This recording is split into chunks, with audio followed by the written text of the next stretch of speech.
Minto TV को subscribe करें और बेल आइकन के बटन को प्रेस करें ताकि मज़े मज़े की वीडियोस आपको। जंगल में 4 दोस्त इकट्ठे रहते थे, तोता, टुनटुनी चिड़िया और टुनटुन और उनकी साथी शीला कौवी भी थी। शीला कौवी बहुत लालची थी। वो सब इकट्ठे खाना तलाश करते थे।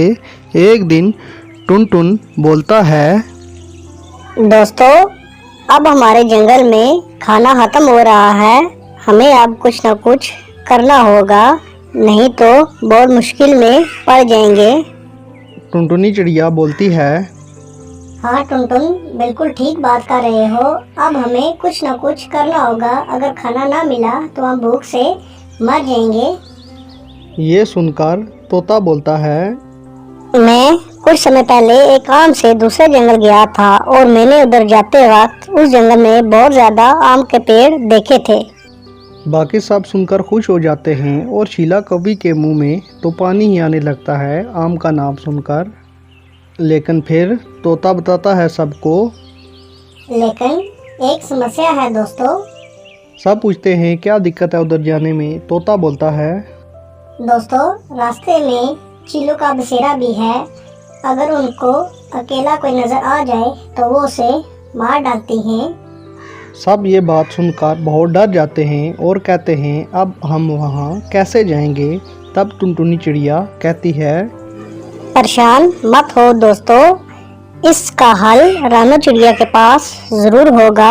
चलो रानो चिड़िया के पास चलते हैं और पूछते हैं कि हम वहाँ कैसे जाएंगे। जब वो रानो चिड़िया के पास पहुंच जाते हैं, रानो चिड़िया उनको देखकर बहुत खुश होती है और बोलती है, आओ बच्चों, कैसे हो तुम सब, कैसे आना हुआ मेरे पास।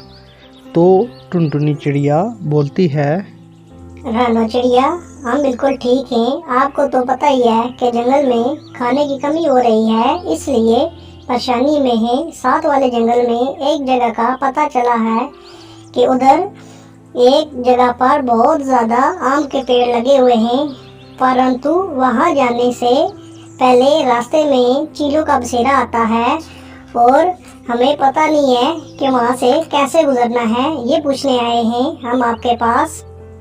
रानो चिड़िया उनकी बात बड़े आराम से सुनती है और बोलती है, अच्छा बच्चों, अब सुनो मेरी बात बड़े गौर से। वो आम के पेड़ आज के नहीं हैं, वो बहुत पुराने हैं। जब हम भी जवान होते थे तो हम भी उन्हीं आम के पेड़ों से सूखे में जाकर खाया करते थे मीठे मीठे आम, और वही चीलें वहाँ पर भी रहा करती थी और हम उनसे बड़े अच्छे ढंग से बचकर चले जाते थे और वापस आ जाते थे। हम भी जंगल में जब सूखा पड़ जाता था तो वहाँ पर रोज जाकर मीठे मीठे आम खाते थे।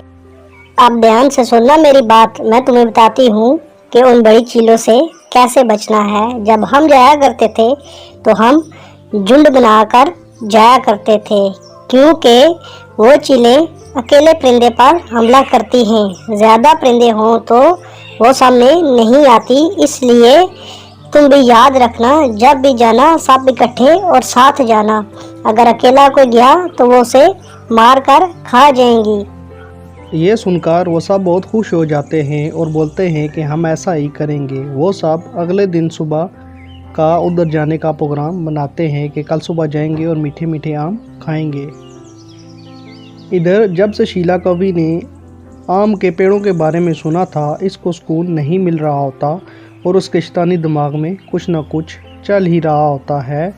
इतने में वो अपने से बतियाती है और बोलती है, हाय शीला, मजे हो गए तुम्हारे तो। काफी टाइम हो गया मैंने मीठे मीठे आम तो नहीं खाए थे। अब सुबह जाऊंगी और ढेर सारे आम खाऊंगी तो कितना मजा आएगा मुझे। इतने मीठे मीठे आम होंगे, उफ, बहुत मजा आएगा मुझे। अगले दिन जैसे ही सूरज निकलता है, सुबह होती है, वो सब दूसरे जंगल की दिशा में चल पड़ते हैं और वो सब बहुत खुशी से जा रहे होते हैं क्योंकि उनको दूसरे जंगल की तरफ मीठे मीठे आम मिलने वाले थे। वो बहुत तेज़ तेज़ उड़ रहे थे और थोड़े ही समय में वो बहुत आगे निकल आते हैं। अब वो बहुत करीब ही थे उस जंगल के जिस जंगल में आमों वाले पेड़ लगे होते हैं। ये सब दोस्त आम वाली जगह पर पहुंच चुके थे। आम बहुत रसीले और मज़ेदार हो चुके थे। ये सांप आम के बहुत मज़े लेते हैं और जी भर कर खाते हैं और वो रोज़ ही ऐसा करते, आम खाने के लिए इस बाग में आते और खा कर वापस चले जाते और कोई भी चील उनके सामने नहीं आती थी क्योंकि ये झुंड में होते थे और चील झुंड में हमला नहीं करती थी।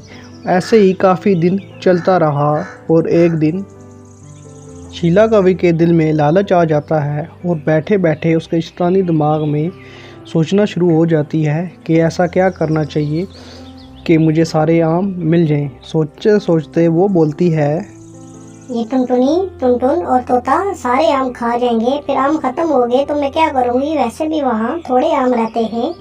मैं ऐसा करती हूँ, अकेले जाकर सारे आम तोड़कर छुपा लेती हूँ, बाद में एक एक करके रोज़ से मज़े से मीठे मीठे आम मैं खाया करूँगी। चीलों वाली बात ऐसे ही थी। रानो चिड़िया डराने के लिए बोलती है ताकि कोई अकेले उधर ना जाए और सारे आम ना लेती है। शीला कवि को उसकी लालच टिकने नहीं देती और वो अकेले ही आमों के पेड़ों की तरफ चल पड़ती है बगैर किसी खतरे की परवाह किए और सोचती है कि बहुत सारे आम लेकर आएगी।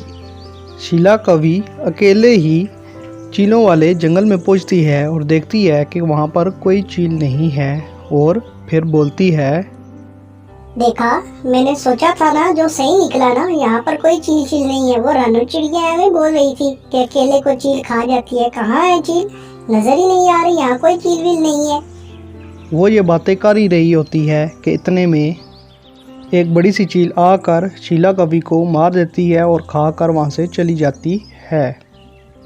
आखिरकार शीला कवि को उसके लालच ने मरवा दिया और हमें इससे ये सीखने को मिलता है कि लालच बुरी बला होती है। मिंटो टीवी को सब्सक्राइब करें और बेल आइकन के बटन को प्रेस करें ताकि मज़े की वीडियोस आपको मिलती रहें।